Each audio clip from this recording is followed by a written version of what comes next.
মধ্য শাবান রজনীর কথা আমরা বেশি জানি শুধু না, সবচেয়ে বেশি আমরা এ রাতে ইবাদতের চেষ্টা করি।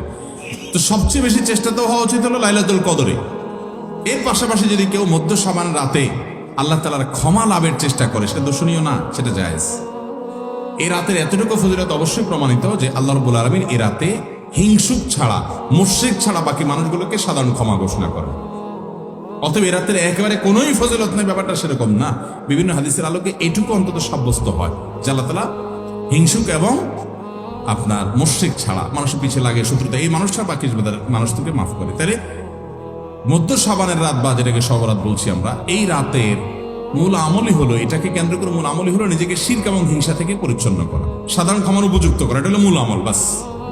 এর বাইরে আপনি ক্ষমা লাভের জন্য যদি চেষ্টা করেন, সেটা কোনো দর্শনীয় বিষয় নয়। তবে এই রাতকে কেন্দ্র করে বিশেষ ফরম্যাটে নামাজ, রাত জেগে, তারপর বিশেষ ফরম্যাটে ইবাদত, এই সূরা এতবার, এই নামাজ এত রাকাত, এরকম কোনো কথা কোরআন হাদিসে বর্ণিত হয়নি।